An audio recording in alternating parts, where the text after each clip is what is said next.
प्रभाकर मणि तिवारी, आप देख रहे हैं मेरा खास कार्यक्रम मणिपुर की महाभारत।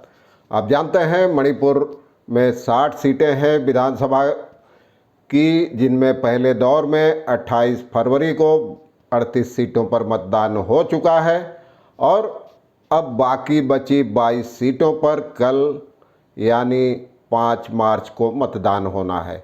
अब सत्ता के दावेदारों की निगाहें दूसरे और आखिरी चरण पर टिकी हैं। सबकर दावे अलग अलग हैं सबके, और कांग्रेस ने जहां 17 सीटें जीतने का दावा किया है इन 22 में से, वहीं बीजेपी का दावा है कि उसे कम से कम 15 सीटें मिलेगी।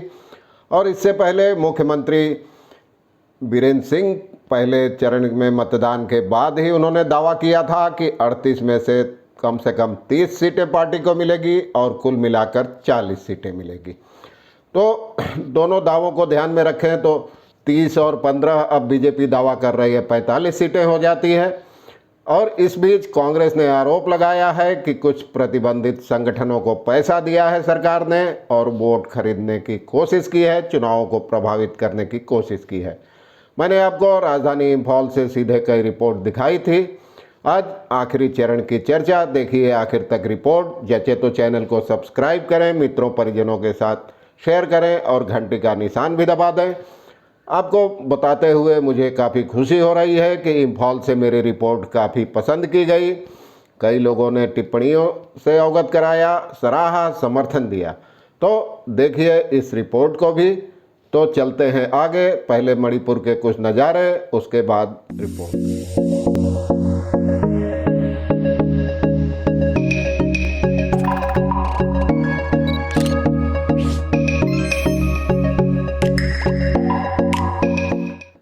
तो क्या पर्वतीय इलाकों की सीटें ही मणिपुर की सत्ता तय करेंगी?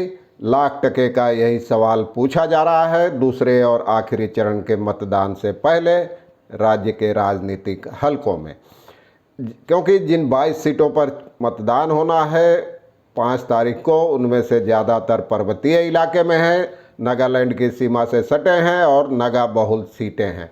वहाँ कांग्रेस की स्थिति अपेक्षाकृत मजबूत समझी जाती है। इसके अलावा नागा पीपुल्स फ्रंट है, उसकी भी उम्मीदें इन सीटों पर ही टिकी है, और एनपीपी यानी नेशनल पीपुल्स पार्टी भी है।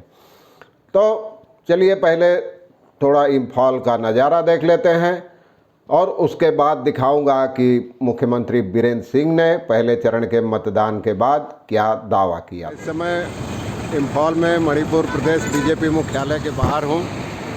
पार्टी यहाँ 5 साल से सत्ता में है, अब एक बार फिर सत्ता में आने के लिए जोर लगा रही है। आप देख सकते हैं प्रदेश क्लब परिसर में हूँ अभी। कुछ पत्रकारों से भी चर्चा हुई राज्य की राजनीतिक दशा दिशा पर, चुनाव पर, विधानसभा चुनाव पर। At least 71% voters in my constituency, in my the BJP favor, in my favor, and today just altogether 38 assembly constituencies are taking place for voting.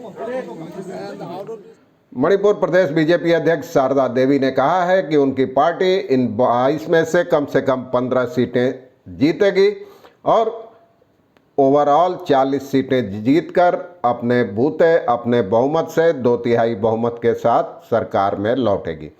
दूसरी ओर कांग्रेस का दावा है कि पर्वतीय इलाकों में उसकी स्थिति बेहतर है और उसे कम से कम 17 सीटें मिलने की उम्मीद है।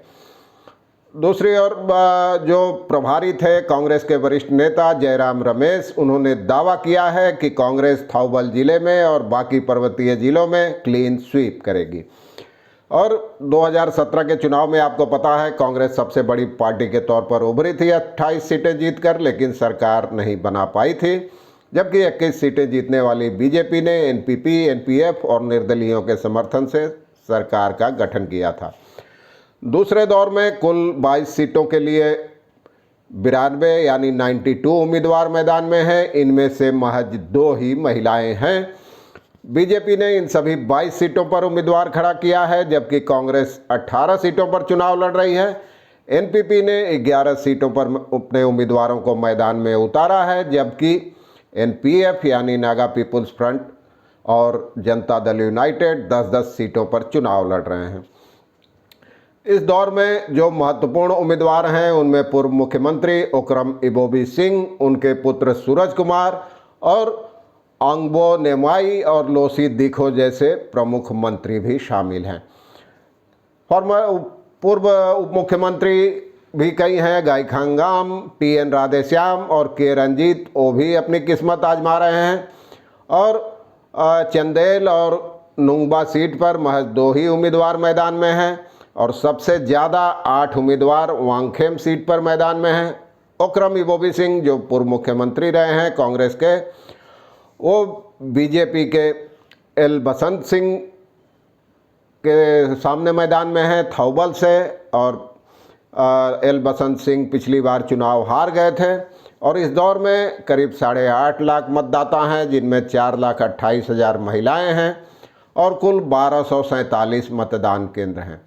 और दूसरे दौर के मतदान से पहले भी हिंसा की छिटपुट घटनाएं सामने आ रही है। इस बीच चुनाव आयोग ने 12 मतदान केंद्रों पर दोबारा मतदान कराने का आदेश दिया है। जहां पहले चरण में मतदान हुआ था वहां भी कल ही चुनाव कराए जाएंगे।